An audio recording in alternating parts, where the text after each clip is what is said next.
जी जिज्ञासु नमस्कार। आपको स्वागत है डॉक्टर पवन शुक्ला एजुकेशनलिस्ट नामक यूट्यूब चैनल पर। आप जानते हैं कि हम लोग इस समय शिक्षक प्रशिक्षण के संदर्भ में जो तकनीकी का उपयोग किया जाता है, जिसे आप सूक्ष्म शिक्षण के नाम से जानते हैं, जिसका लक्ष्य होता है कि किस तरह से शिक्षक के व्यवहार को परिमार्जित किया जाए, यानी एक सामान्य व्यवहार वाले व्यक्ति के व्यवहार को किस तरह से बदला जाए कि उसका व्यवहार शिक्षक का व्यवहार हो जाए। तो आप जानते हैं हर व्यवसाय में यानी प्रोफेशन का अपना कुछ विशिष्ट व्यवहारिक प्रारूप होता है, जो एक विशिष्ट व्यवहारिक प्रारूप की आकांक्षा रखता है, अपेक्षा करता है कि आप इंजीनियर हैं तो आप में कुछ अलग कौशल होने चाहिए, स्किल होने चाहिए। आप एक पेंटर हैं, कलाकार हैं, संगीतकार हैं, गायक हैं, वादक हैं, या फिर शिक्षक हैं, या फिर अधिवक्ता हैं, या फिर जज हैं, राजनेता हैं। तो आप जितने भी व्यवसाय को देखेंगे, सभी व्यवसायों की कुछ न कुछ अपनी खूबियाँ होती हैं।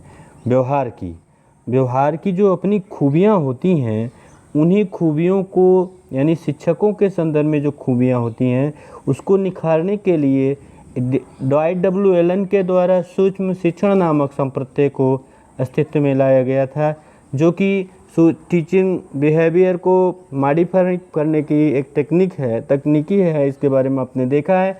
तो हम आज के वीडियो के इस अंक में सूक्ष्म शिक्षण के सिद्धांत की बात करते हैं। यानी जो हमारा आज का प्रकरण है वह क्या है?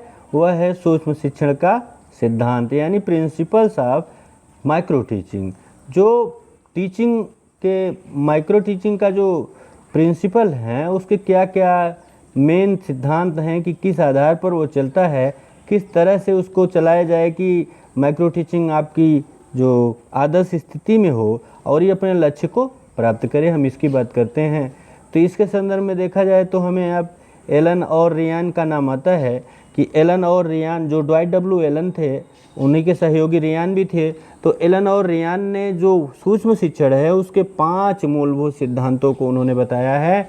कहा कि सूक्ष्म शिक्षण के 5 मूलभूत सिद्धांत हैं, जिसमें पहला है कि सूक्ष्म शिक्षण एक वास्तविक शिक्षण होता है। अब देखिए, आप शिक्षण की परिभाषा जानते हैं कि जिसमें एक अधिक परिपक्व व्यक्ति जो होता है, कम परिपक्व व्यक्ति के विकास के उन्नयन के प्रयास करता है, व्यवस्था करता है। तो यहाँ भी वही चीज़ें हैं, थोड़ा सा अंतर क्या होता है, अब नाम से सूक्ष्म हो गया तो लघु हो गया। तो इसका मतलब है कि जो शिक्षण होता है, जिसमें 60-70 विद्यार्थी होते हैं, जिसमें 40-50 मिनट तक पढ़ाया जाता है, 35 से 40 मिनट, वैसी कक्षा नहीं होगी, बल्कि यह जो कक्षा है इसमें विद्यार्थी की संख्या भी कम होगी। जैसा कि आपने डॉयट डब्ल्यू एलन की परिभाषा में देखा होगा, पिछले वीडियो में हमारे देखिएगा तो आपको समझ में आएगा कि micro teaching is scale down teaching encounter in class size and class time. तो ऐसे यहाँ भी है। तो यहाँ भी अब या वही है ही कि सूक्ष्म शिक्षण में क्या किया गया, स्केल डाउन टीचिंग को जो है उसको कम कर दिया गया, लघु कर दिया गया, जिसमें अभ्यास के लिए कम विद्यार्थी और कम समय में एक छोटे से प्रकरण पर अभ्यास किया जाता है। इसलिए सूक्ष्म शिक्षण वास्तविक शिक्षण है। दूसरा क्या है, इसमें साधारण कक्षा अध्ययन की जटिलताओं को कम कर दिया जाता है। जो सूक्ष्म शिक्षण का जो दूसरा सिद्धांत है वह कहता है कि साधारण कक्षा अध्यापन की जो जटिलताएं हैं उनको सूक्ष्म शिक्षण में कम कर दिया जाता है। साधारण कक्षा में जटिलताओं का तात्पर्य आप समझते ही होंगे कि एक नए शिक्षक को एक नई कक्षा में भेज दिया जाए, 40-50 विद्यार्थी बैठे हैं, तो कितना भी वह योग्य होगा, एक बार वो बहुत ही असहज हो जाएगा, क्योंकि उसने प्रशिक्षण, मैं शिक्षक नहीं कहा, शिक्षक कहा नहीं, ठीक है, किसी को भेज दिया जाए कुछ भी समझने के लिए, पढ़ाने के लिए, तो एक असहजता महसूस होगी, क्योंकि जो कक्षा है वह जटिलता के साथ होती है। तो यहाँ इसीलिए प्रशिक्षण दिया जा रहा है कि जो साधारण कक्षा जिसमें अधिक संख्या में विद्यार्थी हैं, अधिक संख्या में प्रकरण है और अधिक समय लिया जा रहा है, उसको यहाँ कम कर दिया जा रहा है। तो वो समय और उसके टॉपिक को ही नहीं कम कर दिया जाता है, कक्षा के छात्रों की संख्या को ही नहीं कम किया जाता है। देखा जाए तो जो संपूर्ण कक्षा की जटिलताएं होती हैं, साधारण कक्षा अध्ययन की जो जटिलताएं हैं, उन सबको कम कर दिया जाता है इसमें। और तीसरा देखें तो तीसरा इस सिद्धांत जो रियान और एलन के द्वारा 1968 ईस्वी में दिया गया, उन्होंने कहा कि जो तीसरा सिद्धांत है यह कहता है कि एक समय में किसी भी एक विशेष कार्य अथवा कौशल के प्रशिक्षण पर ही जोर दिया जाता है। यानी जब आप 5-10 मिनट के लिए जाएंगे वास्तविक कक्षा में, तो वहाँ एकमात्र लक्ष्य होगा कि आप किसी एक विशेष कार्य को करेंगे।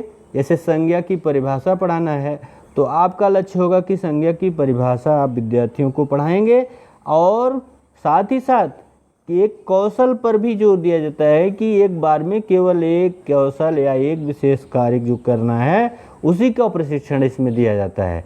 जैसे प्रस्तावना कौशल निकलवाना है तो फिर आप संज्ञा के बारे में गए कक्षा में, तो आपके जिम्मे केवल इतना ही है कि आप उसका प्रस्तावना कौशल निकलवा दीजिए।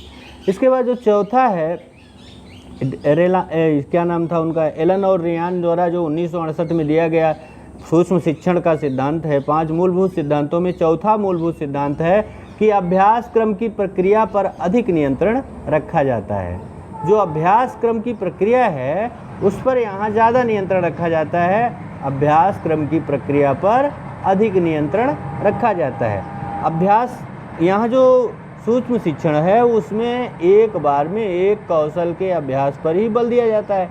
तो एक कौशल के अभ्यास पर बल देते समय वहाँ ये देखा जाता है कि उसी कौशल को ही पारंगतता की ओर अपने व्यवहार को कोई शिक्षक प्रशिक्षणार्थी ले जा रहा हो। इसीलिए उसमें समय और छात्र संख्या सभी जटिलताओं को सीमित कर दिया जाता है। 5वां इसका मूलभूत सिद्धांत है कि परिणाम संबंधी साधारण ज्ञान एवं पृष्ठपोषण के प्रति परिधि विकसित की जाती है। इसके प्रभाव की जो परिधि विकसित की जाती है, यानी परिणाम संबंधी साधारण ज्ञान एवं पृष्ठपोषण के प्रभाव की परिधि विकसित की जाती है कि जो परिणाम संबंधी साधारण ज्ञान का मतलब है कि जैसे छात्र अध्यापक, जो सहपाठी छात्र अध्यापक द्वारा तो उसका जो पर्यवेक्षण किया गया, अथवा जो उसके पर्यवेक्षक हैं शिक्षक प्रशिक्षणकर्ता हैं वे हैं, तो वो साधारण ज्ञान उनको देते हैं कि तुमने ऐसा किया वैसा किया, यहाँ कमी थी, इस तरह का सुधार हो सकता है। या फिर आप देखते हैं तो माइक्रो टीचिंग का कंसेप्ट जो है उसमें वीडियो रिकॉर्डिंग की कब बात होती है या टेप रिकॉर्डर की बात होती है। आधुनिक ज़माने में जो तकनीकी चल रही है उसमें तो सबके पास मोबाइल है, तो माइक्रो टीचिंग को और बेहतर ढंग से करने के लिए आप मोबाइल से वीडियो रिकॉर्डिंग एक एक कौशल का करते समय अपने सहपाठी से देख सकते हैं करवा के कि आप जब पढ़ा रहे थे, आप कक्षा में गए तो आपके हाव भाव में क्या परिवर्तन हुआ था, आप कितनी दबाव को कितना महसूस कर रहे थे या फिर कितना सहज ढंग से पढ़ा रहे थे, आप प्रकरण में क्या और सुधार करते कि और बेहतर हो सकता था। तो ये 5 सिद्धांत इसके सूक्ष्म शिक्षण को मजबूती प्रदान करते हैं, ये महत्वपूर्ण है। तो आप इनको ध्यान से समझिए, देखिए, जो बातें ना समझ में आए पूछिए। चैनल लाइक से सब्सक्राइब कर लीजिएगा। धन्यवाद, नमस्कार।